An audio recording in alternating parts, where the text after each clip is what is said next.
Black and Bright Sweden, and we're here with CC and Jinxx.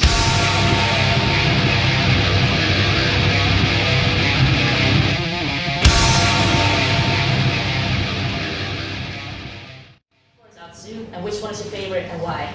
Which song? I don't know. They all kind of offer something different. I mean, there's aggressive songs, that I would love to play when I'm angry, and there's, kind of sad songs, and there's some, like melancholy ones. It's a more introverted CD, lyrically speaking. Oh, I mean, as far as like a sound, I think we have kind of a more classical metal one, but I mean, Heart of Fire is one of my favorites. Also, Crown of Thorns is another one of my favorite that's coming out. How about you, Jinxx? Oh man, yeah, I mean, like CC says, they're all different and have a special place in my heart, in a different way.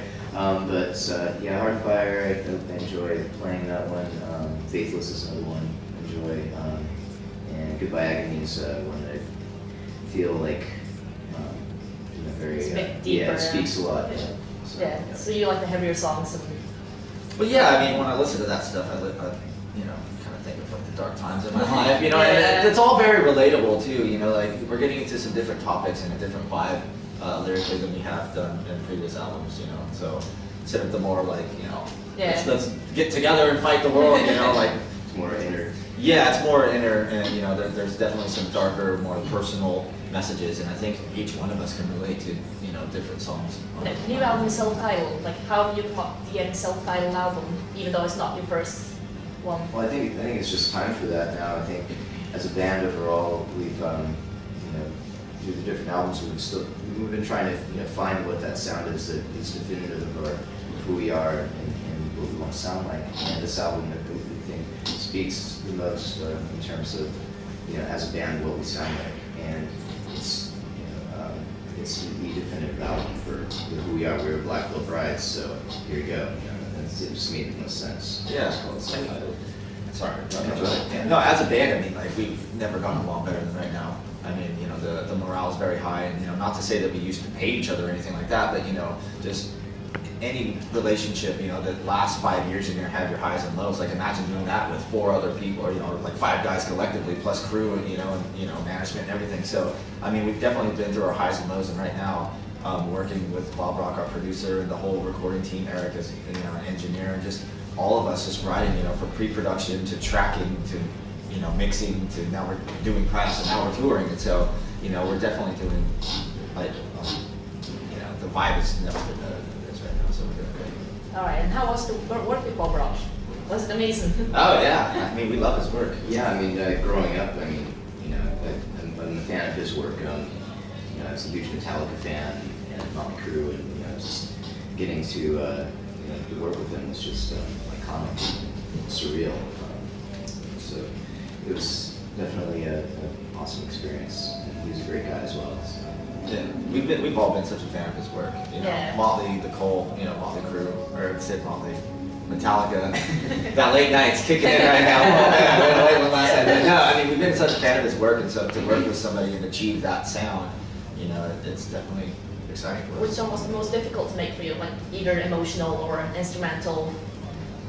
I don't know. Yeah, like I think I mentioned Goodbye Agony earlier. Like when we were writing that one, I was really feeling like what the song was about and what I was going through personally throughout the course of the last year or so. And so I wouldn't say it was hard to get those emotions out in the song, but it was just it was actually more of a release really.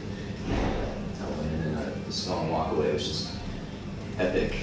Putting that one together was a big undertaking, but it was a lot of fun to do as well.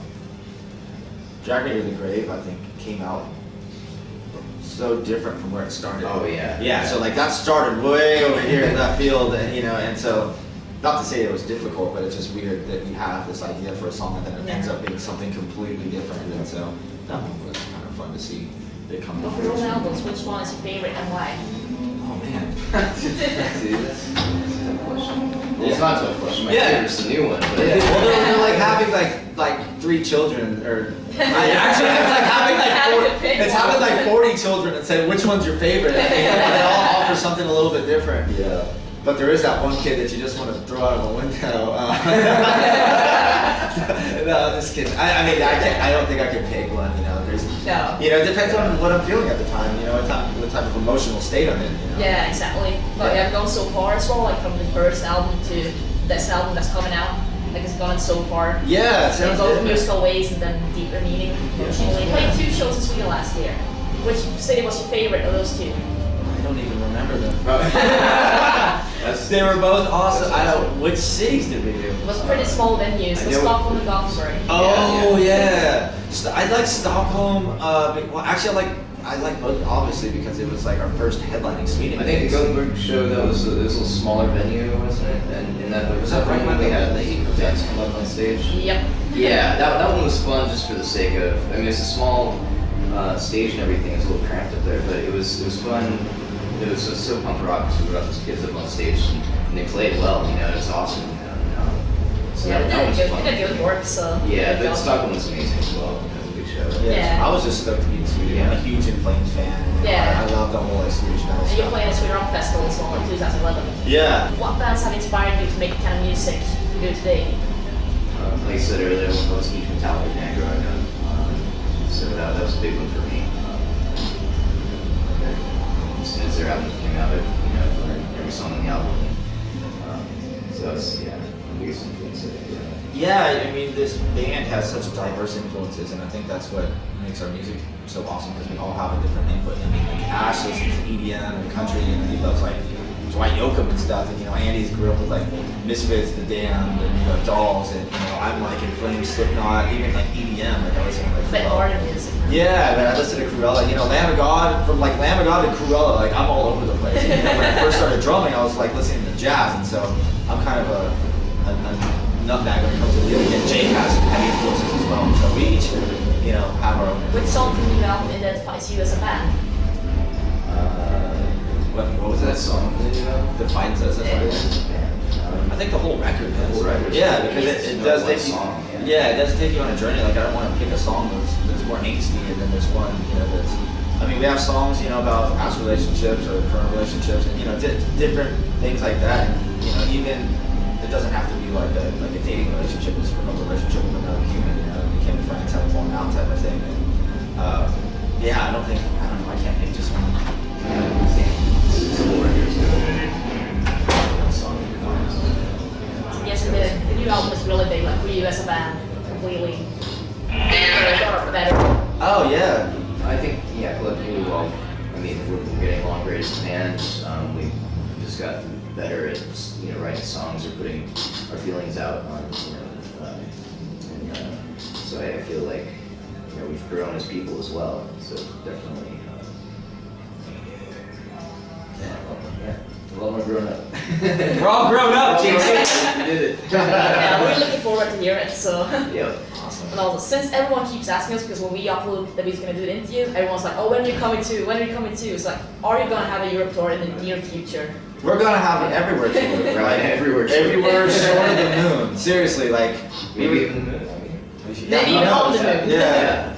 Like honestly, we were talking about Halloween the other day, and I was like, I thought we already had a Halloween show, but they were like, no, for 2015. Like that's how far we're That's how far booked. we're booked, We're yeah. literally booked until like next Christmas. So That's crazy. for everyone out there, we're probably coming to your city and Yeah, your country. stay tuned. So yeah, and it's only day 3. I don't even want to think about that. Yeah. We have like 400 shows or something, so it's gonna be It's awesome. gonna be a busy year. Come out, but don't forget Awesome. October 27th, Blackville Bride self-titled album. Go get it.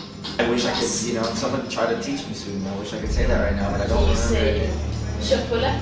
What the hell is that? There's something bad.